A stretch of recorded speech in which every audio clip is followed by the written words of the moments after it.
Moi, je viens d'Athènes, de la Grèce, mais ma compagne est de Trieste et notre fils est né à Trieste. Et il a fait ses premiers pas dans cette plage. Et quand je l'ai découvert pour la première fois, j'étais stupéfait. Ça m'a fait penser à mon enfance et à mon père qui me portait dans les plages d'Athènes.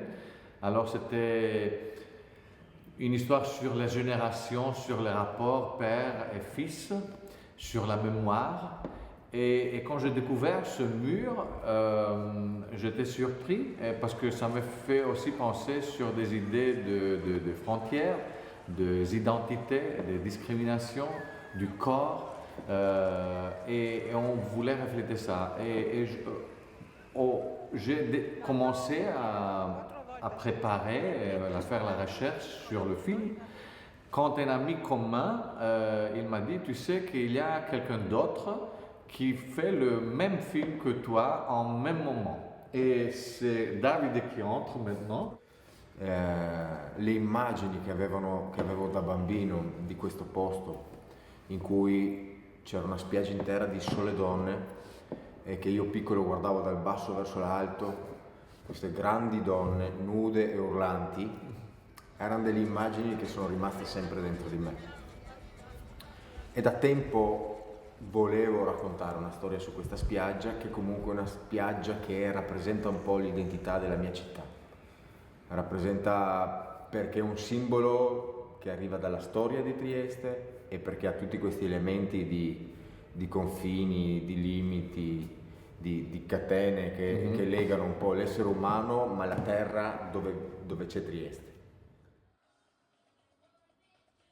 Quindi abbiamo cominciato a novembre, quando ci sono le persone più affezionate che ci sono tutto l'anno, per cominciare a raccontare a queste che un po' anche poi gestiscono gli spazi, e qual era il nostro progetto, per ottenere un po' la loro fiducia e cominciare a stabilire un rapporto.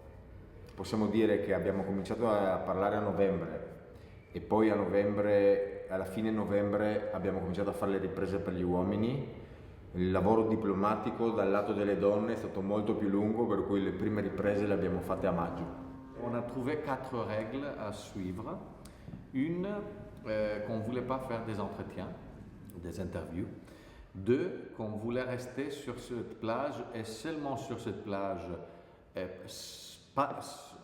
sans sortir de cet endroit, de raconter ce microcosme dans un entier pendant la durée d'une année.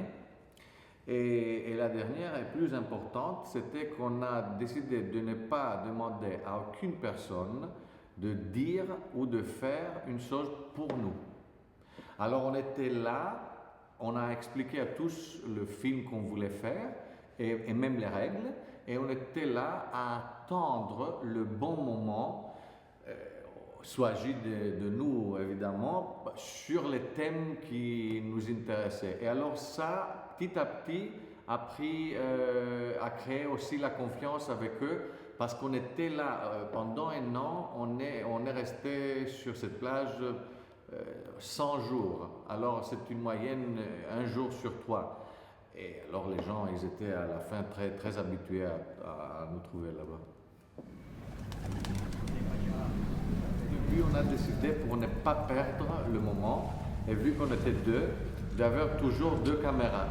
Et partout dans le film, on a 2 caméras, che ça nous a aidé évidemment dans le montage aussi. Credo che la cosa più importante sia stata le scelte che abbiamo fatto per, come dire, per diventare invisibili, per non essere troppo presenti sul posto e quindi lasciare la libertà e avere la naturalezza e la verità che i nostri personaggi avevano sempre. E quindi la scelta di lavorare in 2, solamente con macchine da presa molto piccole e con anche i microfoni direttamente sopra la macchina da presa, sia stata la cosa importante che ha permesso che, ma da subito, credo sia la qualità dei nostri personaggi, che veramente era sorprendente, ci hanno dimenticato subito, e quindi il loro modo di vivere era lo stesso che c'era il giorno prima che noi non eravamo là. Et moi, je connaissais une monteuse grecque, mais la chose surprenante, c'est qu'elle parle le grec et le français, mais aucun mot d'italien et pas du tout triestin. Et alors, c'était très intéressant entre nous. Elle ne même parle pas bien l'anglais. Alors, c'était une combinaison entre nous trois très intéressante. Mais pour elle, elle nous a beaucoup aidé parce que quand on a fait le visionnement du matériel, elle disait sur cette scène-là, il y a quelque chose, mais sans s'apercevoir de qu'est-ce qu'il parlait. Et ça nous a beaucoup aidé sur la structure du film. Non glielo nessuno, glielo. Ah, oggi non refa il tempo a nessuno. Chi tocca venire qua? Mi sono venuto per dare del mangiato, per stare. Ce sont presque deux personnages de Beckett qui attendent quelque chose. Et nous, on l'a mis, et le carton, après cette scène, il dit quelques mois auparavant. Et on voit de nouveau qu'on est en hiver, les gens arrivent et tout ça. Alors quelqu'un a l'impression qu'on joue avec le temps, mais le premier carton, c'est très intéressant pour nous, parce que c'est très précis, parce que la première scène du film, que semble être en hiver, a été tournée le 18 juillet. C'est en plein été. Mais elle te donne l'impression d'être en hiver. Et comme ça, on a compris que le temps du calendrier, c'est complètement divers du temps existentiel qu'on vit, le temps de la nature. Le temps dans la nature, il y a un cercle. Et le calendrier, c'est linéaire. Et on voulait jouer avec cette idée de rompre avec l'idée qu'on a du temps linéaire. Il tema della morte è arrivato subito, anche perché noi abbiamo cominciato a fare le riprese nel lato degli uomini, e nel lato degli uomini si parla solo di morte. e un cercare come dire, di superare la morte attraverso queste discussioni, attraverso il ricordo o le prese in giro. Peut-être parce qu'on est aperçu que le fait qu'il y a le mur, les hommes entre eux peuvent exprimer leur insécurité, leur peur, que normalement quand on est dans une plage avec tous les femmes, on joue des rôles, les rôles du masculin et du féminin. Mais en même temps, c'est significatif aussi pour la part des femmes qui ont cette grande joie de vivre, de jouir chaque moment. En ce qui concerne Anna, ça faisait partie de notre structure du film parce qu'on a décidé de filmer les femmes, les hommes, mais aussi les gens qui travaillent pour la plage. Alors on a suivi Anna et malheureusement elle est morte pendant notre tournage. Alors du moment où une chose comme ça arrive, on savait déjà qu'on devait structurer le film autour de cette morte. Et le fait que les hommes parlent de ça a ajouté et a aidé beaucoup le processus.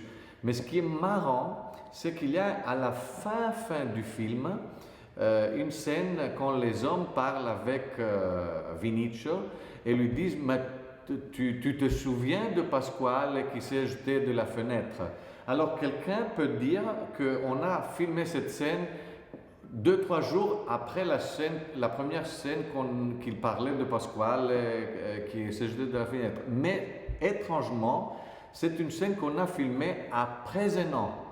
Et il se souvenait de ce personnage et parlait de lui. Et au moment où on a filmé cette scène, on a dit, ça y est, on a tout le film. Ça fait un boucle parce que c'est la mémoire des gens disparus. La memoria e la storia ci hanno mostrato che tutto ritorna ed è un circolo di cose che in un modo o nell'altro si ripetono e quindi questo modo di montare aveva anche questo significato qua. Trieste, entre 1945 et 1954, n'appartenait à personne. C'était un territoire libre sous les armées alliées, mais qui n'appartenait à aucun pays. Et les gens qu'on retrouve dans notre film sont des gens qui sont nés dans cette période. Leur enfance, c'est dans cet endroit qui est comme une île, n'appartient pas et flotte dans la mer, mais sans appartenir à personne. Alors il y a cette contradiction du passé glorieux et de l'époque où on n'appartient à aucun pays. Et il y a aussi bien sûr l'esprit et l'ironie de Mitteleuropa qui se trouve très forte à Trieste, de gérer les choses traumatiques avec du l'humorisme presque cru, mais pour cacher les blessures. Et pour nous, ça c'est la vraie âme de Trieste. On aime dire que dans leur corps nu, on voit les cicatrices et les blessures de l'histoire. Noi quello che volevamo raccontare erano le donne di questa spiaggia e la loro voglia di vivere.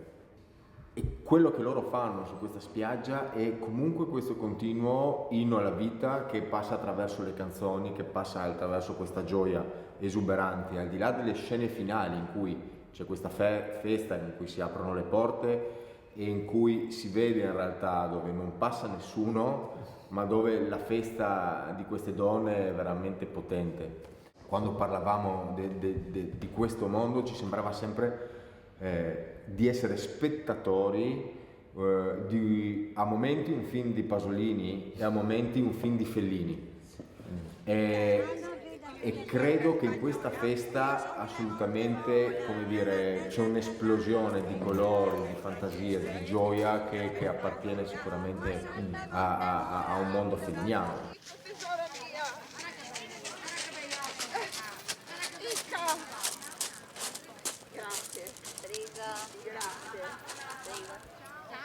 Grazie, merci pour le spectacle, comme on fait aux acteurs et aux actrices après la fin du théâtre. Et pour nous, c'est important sur la structure de film de commencer par Godot, si on veut, on passe dans l'histoire et on retourne au spectacle. Alors on a voulu, dans un film documentaire, faire entrer la part de entre guillemets fiction, ou si on veut dire mélanger, élargir ce qu'on appelle les frontières entre le documentaire et la fiction. On avait trouvé le titre assez tôt, presque au début du tournage, parce que l'ultima spiaggia en italien c'est une expression. Mais si tu dis l'ultima spiaggia en italien, les gens rient. C'est très ironique, parce que ça veut dire qu'on est presque désespéré et la dernière chance ou la dernière possibilité, ça s'appelle l'ultima spiaggia. La nudità assieme alla divisione uomo-donna, secondo noi è l'elemento forte del film, nel senso che questa combinazione fa sì che da entrambi i lati la spontaneità e la verità dei personaggi sia unica. Nudi, con il costume da bagno davanti al mare, siamo tutti uguali. Ma in quanto spettatore ti porta anche ad osservare in maniera diversa, perché hai meno elementi visivi che ti raccontano e devi utilizzare la tua immaginazione, la tua sensibilità per cercare di costruire tutto quello che ti manca. Je vais lancer une chose vraiment presque sacrée, et je m'excuse de ça, mais le miroir de Tarkovsky. Wow. C'est toujours parce que peut-être on a eu cette sensation que c'est une ouverture et que le spectateur peut entrer dedans. Et pour nous, cette plage, mais peut-être chaque plage, avec l'eau qui se reflète dans son rivage, peut être le miroir et la mémoire de nous-mêmes. condividere in silenzio, ma consapevoli che si sta attraversando una magia. Et en plus, il y a cette fameuse remarque de Godard, qu'on regarde vers le haut, ça nous mène vers c'est un acte du sacré, disons.